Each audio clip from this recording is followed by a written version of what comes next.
the judge barked. "Remove that ridiculous hat! This is a court of law!" The royal guard said nothing, but when he was finally allowed to speak, the entire courtroom rose to their feet and applauded. So, what exactly were his words? Before we reveal that, press the subscribe button and drop a comment telling us where you're watching from. Now, let's get into it. It was just after 7:30 a.m., and the barracks were still half silent. Cold cereal sat in bowls, boots weren't yet polished, and the usual muttered banter was shared between men trained to keep emotion in check. Lance Sergeant Thomas Alden was sitting near the window, the soft gray light casting long shadows across the guardroom tiles. He'd just poured the milk when the door swung open. "Mail. Called this early?" Wix muttered from the other side of the table. But it wasn't mail. It was a court summons, hand-delivered, sealed in cream-colored parchment, and addressed not just to Mr. Alden, but to Lance Sergeant Thomas Alden, Coldstream Guards, Horse Guards Division. That formality alone set the room's tone on edge. He opened it slowly. The others watched in silence as his brow furrowed, then flattened. "What is it?" asked Private Keen, always too quick with questions. Alden read it aloud, his voice calm. "Requested appearance before Westminster Magistrates' Court. Case: civilian complaint filed against ceremonial interference." Wix scoffed. "Ceremonial interference? What in the hell does that even mean?" Alden folded the letter and slid it back into the envelope. "Apparently," he said, "I upset someone." That someone, they later learned, was a solicitor named Bernard Hemsworth, a well-connected man known for making noise about British institutions needing to modernize. The son of a factory foreman who'd clawed his way through law school on scholarships, Hemsworth had spent the last 30 years overcompensating for his working-class roots by publicly challenging anything he deemed outdated. The guards, with their unchanging uniforms and ancient protocols, represented everything he'd been trying to distance himself from since his Oxford admission interview. 2 weeks prior, during a particularly rainy afternoon at the mall, Hemsworth had tried to cut through a restricted ceremonial path near the Victoria Memorial. He'd been late for a meeting with a client, some minor peer with more titles than sense, and the official route would have added precious minutes to his journey. Alden, standing post at the time, had stepped into his path without a word. The umbrella had gone flying. The lawyer had nearly lost his footing, and in the shuffle, something about Alden's overbearing stature and psychologically intimidating attire had been recorded in Hemsworth's written complaint. What the complaint hadn't mentioned was the stream of insults Hemsworth had spat at Alden while brushing down his 1,000-pound suit, or how he demanded the guard's name and number with the entitled fury of a man not used to being told no. Alden had remained silent throughout, eyes forward, following protocol. That silence, more than anything, had infuriated Hemsworth. "He's suing you for wearing your bearskin hat," Keen said, incredulous. Alden nodded once. By 9 hours, the commander had received official confirmation. The court had granted Hemsworth a hearing. No military exemption, no internal resolution, just an assigned appearance date with a stern advisory. Arrive in standard ceremonial uniform. "You're joking," Wix said later in the locker room. "They want you to show up to court wearing the exact thing the man complained about." "Orders are orders," Alden replied, his voice even. "Protocol states full dress unless otherwise specified." The news spread quickly. Some guardsmen laughed it off. Others looked worried, but Alden remained unmoved, same as he had during 23-degree salutes and anti-monarchist hecklers. Because he knew something most people forget. Tradition doesn't bend just because someone yells louder than the rest.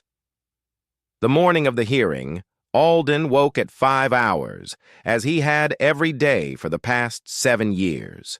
Military habits die hard. He spent 45 minutes in the small gym they'd built on base, running through the same routine that had kept him steady since Afghanistan. Deadlifts, pull-ups, the exercises that reminded his body it was still capable, still strong. By 6:45, he was in the showers, letting the scalding water wash away the pre-dawn workout, thinking about the day ahead.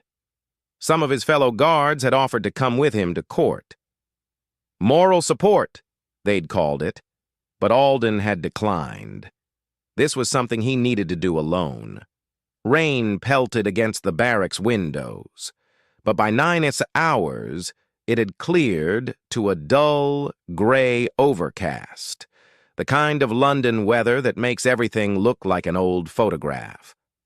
Alden stood before the full-length mirror in the preparation room, adjusting his ceremonial dress with the same precision he'd maintained for the past 7 years.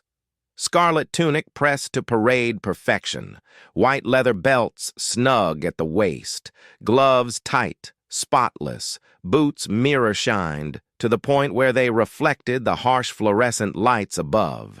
And rising above his already formidable frame, his bare skin towering and severe, adding 18 inches to his 6-foot height. He studied his reflection for a moment, not out of vanity, but to ensure everything was regulation. The brass buttons aligned perfectly. The medals sat exactly where they should. After all these years, the weight of the bearskin felt like a natural extension of himself. Some guards complained about it, especially during the summer months when tourists pressed in and the heat became unbearable. But Alden had always found comfort in its weight. It was a reminder, a responsibility, a connection to every guardsman who had stood before him, right back to Wellington's time. "You know," said Corporal Matthews, watching from the doorway, "there's still time to file for an exemption. The old man would sign off on it." Alden made one final adjustment to his tunic. "Wouldn't change anything," he replied. "They'll have to see what they're asking me to take off." The courtroom wasn't built for men like Alden. Westminster Magistrates Court was one of those old buildings, red brick on the outside, pre-war institutional gray on the inside, narrow hallways, low ceilings, wooden benches polished smooth by generations of nervous hands. A place designed to humble, to miniaturize, to remind everyone who really held the authority. But when Lance Sergeant Thomas Alden stepped through the double doors, the room shrank around him. The courtroom chatter slowed immediately. People turned. A woman near the front row whispered something to her child, who froze mid-giggle. Even the court clerk hesitated before announcing, "The defendant is present." Alden offered no acknowledgement.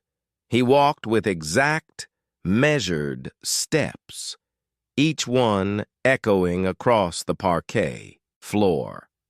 He did not remove his bearskin. He did not slouch. He stood beside the defense table without fuss or noise, hands clasped behind his back, chin level, eyes forward. Every inch of him, regulation. Every second of his presence, protocol. In the gallery, cameras were forbidden, but that didn't stop phones from quietly buzzing beneath handbags and jacket sleeves. A few journalists who'd caught wind of the hearing scribbled furious shorthand, sensing something viral in the making. At the prosecution table, Bernard Hemsworth adjusted his collar repeatedly, a nervous tell he'd developed during his early years at the bar. The man was thin, with skin like wax and a suit that shouted money. His barrister, a younger man in robes named Jeremy Phillips, fresh out of chambers and eager to impress his first senior client, leaned in and whispered something about precedent and case law. Hemsworth barely nodded. His gaze never left Alden. To others in the room, Hemsworth appeared confident, even defiant. But those who knew him well might have noticed the slight tremor in his left hand, the one he'd kept out of sight since entering the courtroom. The truth was, seeing Alden in full ceremonial uniform had triggered something unexpected in him. Memories of childhood, remembrance days, watching his father, a man who'd rarely shown emotion, standing rigid and silent during the 2-minute silence, eyes glistening with tears he'd never explain. Hemsworth had spent decades pushing away those working-class roots. But something about Alden's presence brought them flooding back. Instead of dealing with that discomfort, he'd chosen to attack it. It was easier to tear down tradition than to admit it still moved you. The judge entered, robes swishing. Everyone stood. "Be seated," she said, scanning the room before her eyes caught on Alden. "Well, I believe the dress code has been observed." A murmur of restrained amusement passed through the gallery. Alden remained stone-faced. "Mr. Hemsworth," the judge continued, tone tightening, "you've requested this hearing on the grounds that a member of the Queen's Guard intentionally intimidated you in public space. You claim his militarized display constituted an act of psychological aggression. Is that still your position?" Hemsworth stood stiffly. "Yes, Your Honor. I contend that his appearance, specifically that outlandishly oversized hat, was a deliberate attempt to obstruct, to provoke, and to humiliate." "And," she said carefully, "you're requesting the court recommend modifications to ceremonial uniform policy?" "I am. At minimum, that this bearskin tradition be deemed incompatible with civilian spaces." The room exhaled quietly, sharply. The judge turned toward Alden. "Lance Sergeant, do you understand the complaint brought against you?" "Yes, ma'am," Alden replied, clear, calm, controlled. "Will you be offering a defense?" "I will," he said, then added without blinking, "by standing still." The room was already quiet, but the silence that followed Alden's words felt different, thicker, the kind that makes you feel the sound of your own breath. Even the gallery seemed unsure whether to laugh or listen. The judge adjusted her glasses. "You mean that literally, Lance Sergeant?" "Yes, ma'am," Alden said, still not turning his head. "I've stood in silence in front of Buckingham Palace for 6 hours at a time in the pouring rain, with football chants in one ear and tourists trying to knock me off balance in the other. This," he motioned slightly toward the room with his eyes, not his body, "isn't unusual." A smirk flickered across the judge's face, but only for a second. She tapped her pen once against her desk. "Very well. Then let us proceed." Hemsworth stood again, this time with theatrical stiffness. "Your Honor, may I speak freely?" "Cautiously," she replied, half amused. "I've served this country for 30 years in public service. I've represented Parliament in international negotiations. I've defended free speech and mediated trade disputes.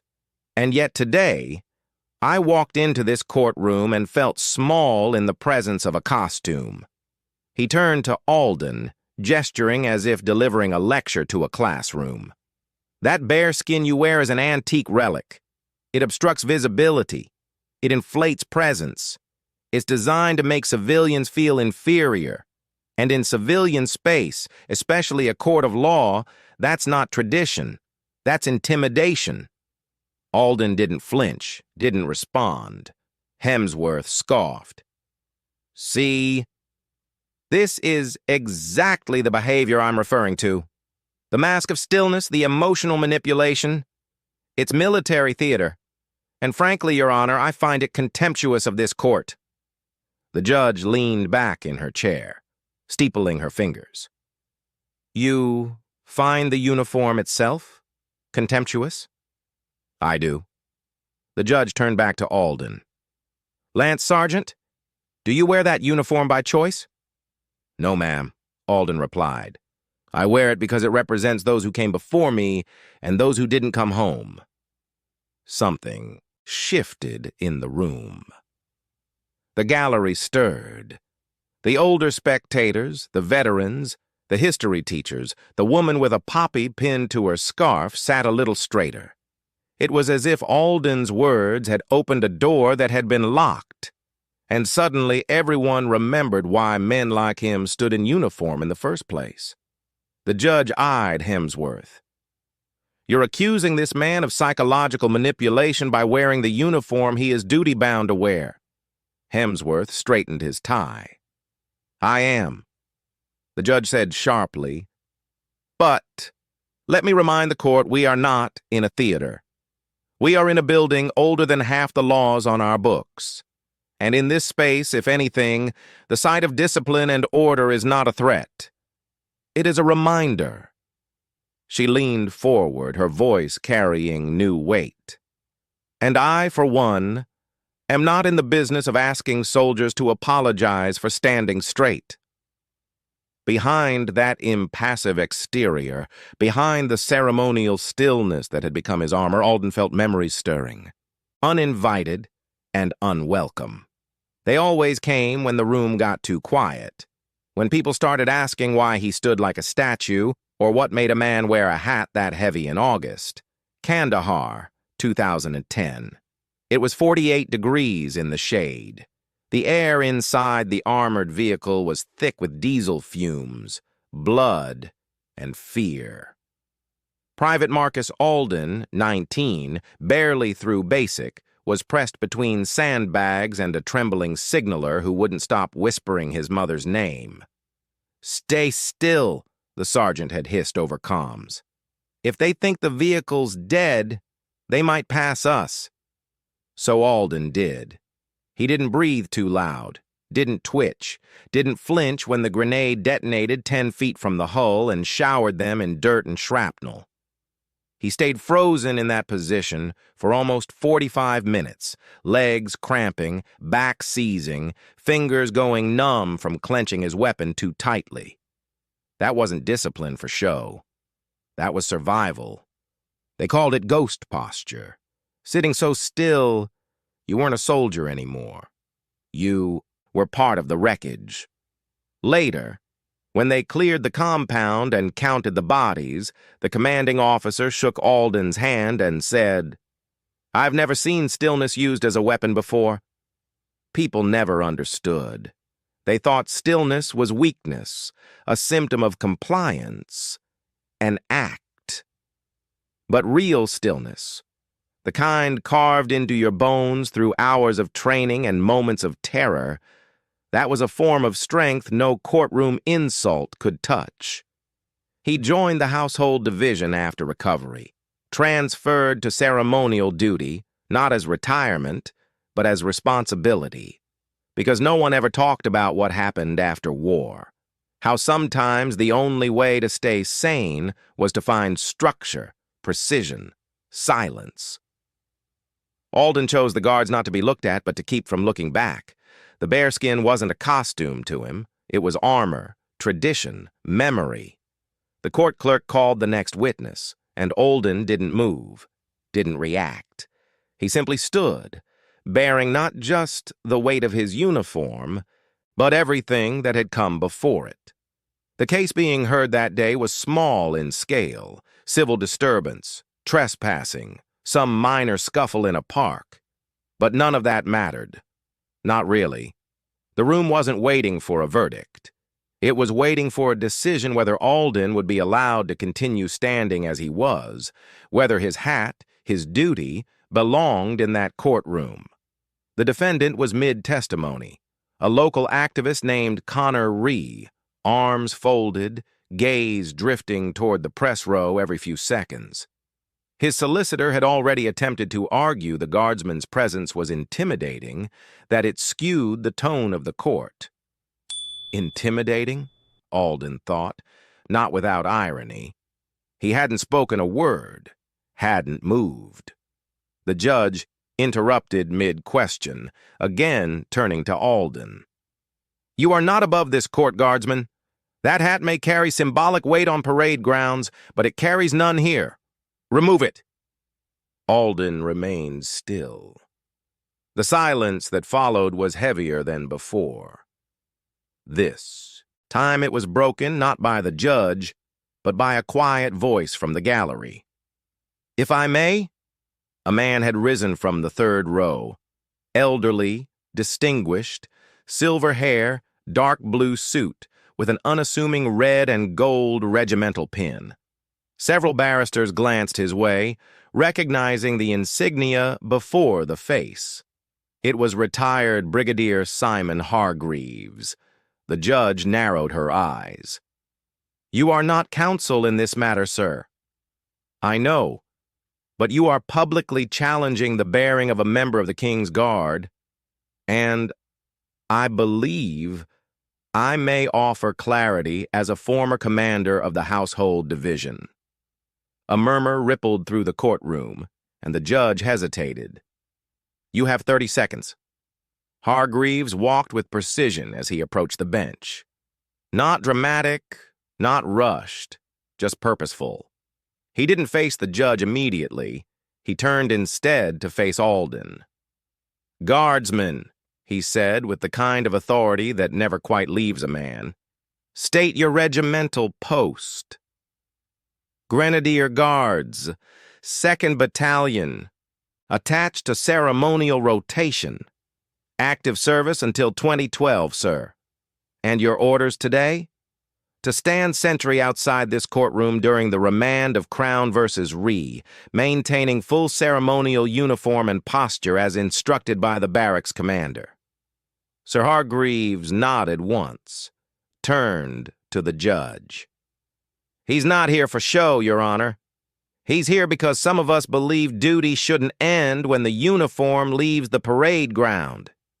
He's here," Hargreaves added, voice rising just enough to reach the spectators, "because in a world that forgets quickly, men like him choose to remember visibly."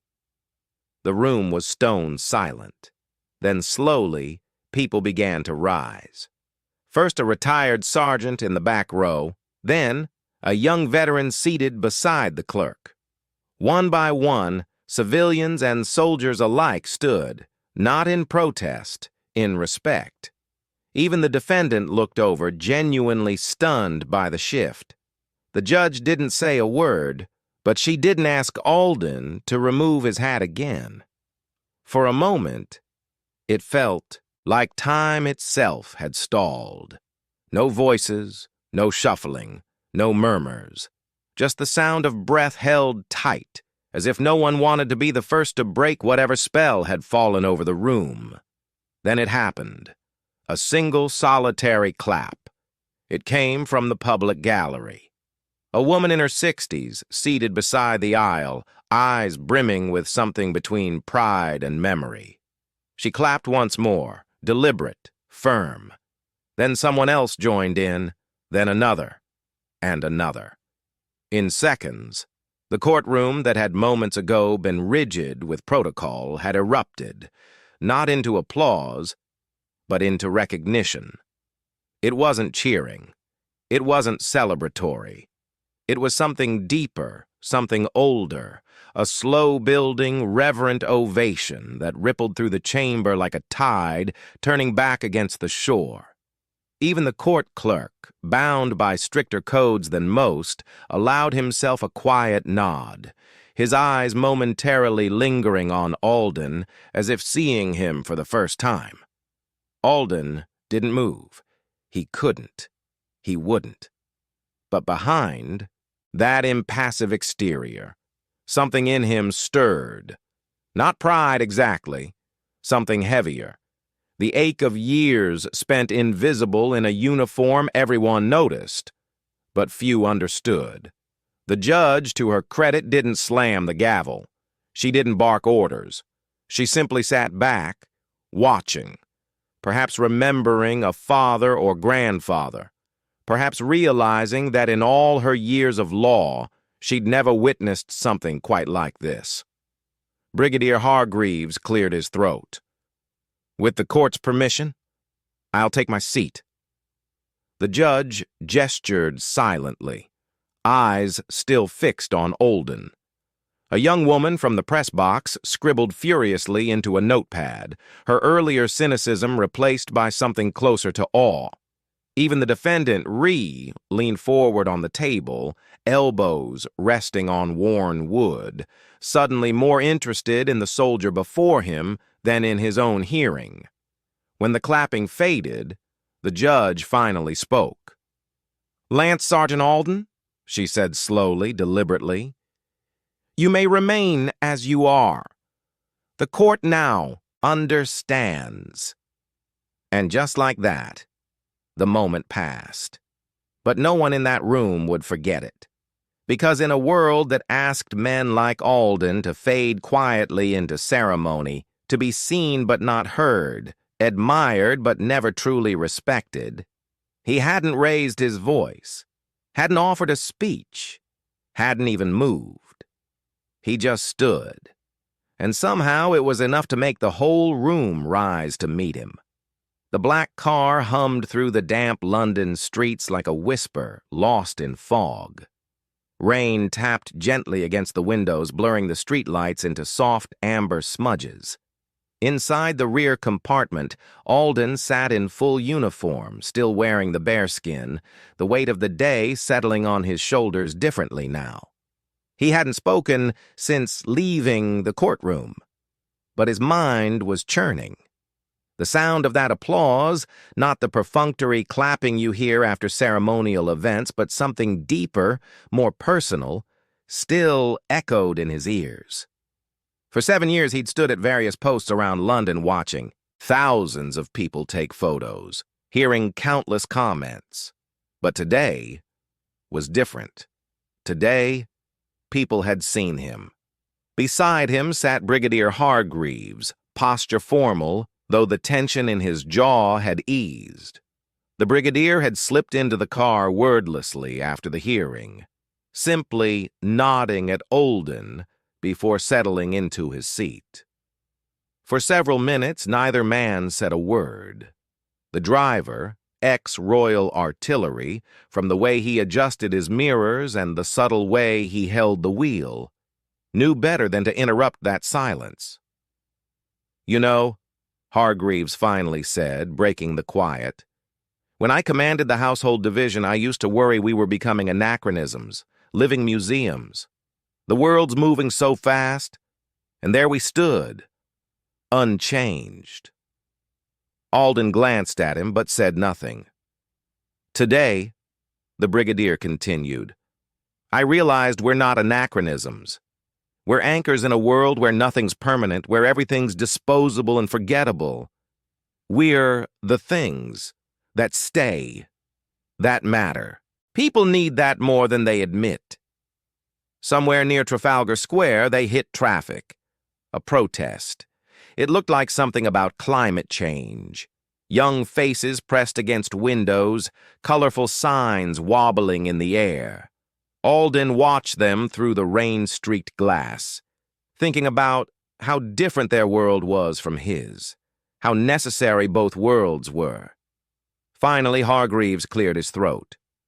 "Well," he said, voice low, "that was unorthodox." Alden didn't reply. He kept his eyes forward, posture unchanged, but the corner of his mouth twitched just slightly. "I've sat through more hearings than I can count," Hargreaves continued, "but I've never seen a room come to attention without a bugle." Still no answer. Hargreaves leaned back, exhaling through his nose. "I suppose you didn't do it for applause?" "No, sir." "You didn't do it to make a point?" "No, sir." "Then why?" the brigadier asked, not challengingly but curiously, genuinely. Alden turned his head slowly. His voice was calm, matter of fact.